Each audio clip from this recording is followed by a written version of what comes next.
Romans chapter 9. The topic is the choice. Say choice. Choice means you can have 100 apples in a basket and choose 50 apples. The power to choose. If the apples belong to you, then who holds the authority to make a decision? You. And you say, I pick any, I pick 100 or 75 or 50. The word choice comes from the verb to choose. And if you are the owner of that, well, you choose. But this time we are going to talk about the owner of your spirit, the owner of the world, the owner of the universe, God. He decided one day to choose among human beings.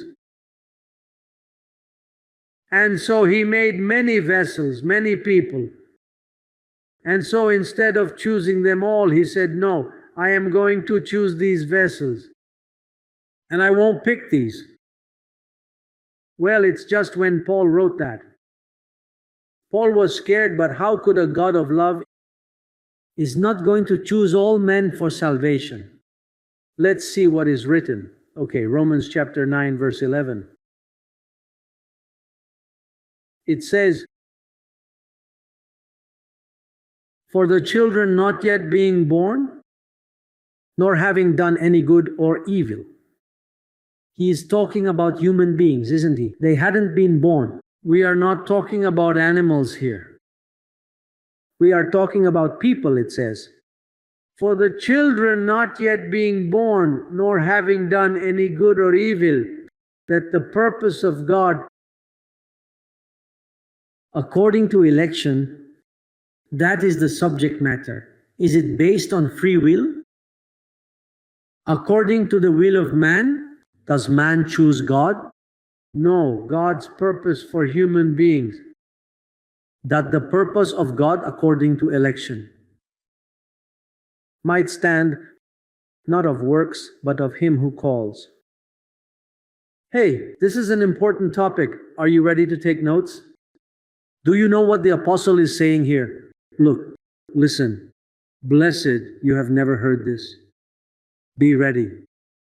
The apostle Paul, the great architect, to the man whom God took to paradise and told him, Paul, look, I didn't explain this even to Mary. I didn't explain this even to the apostle. I haven't even explained this to Moses. You are the only one I explained this to, and write it down. And I want you to go and take a trip to Rome, because something is forming there in Rome called the Vatican. Listen to me. Is everyone here? Because this is the book. Who is it written to? Who? To the Romans. Paul went to Rome to share the good news, as the first pope was already being established.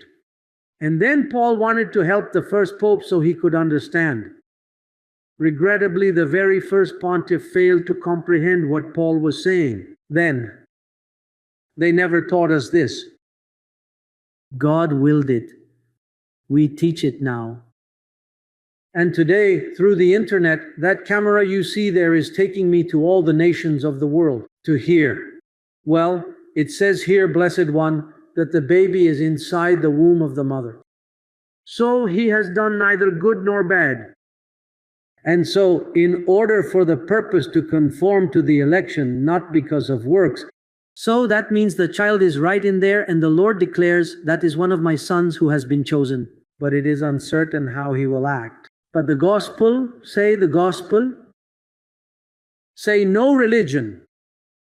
The gospel says that the Lord's chosen ones were not born, nor did they behave either well or badly. And according to God's choice, if God says, He is my son, he goes to heaven even if he misbehaves.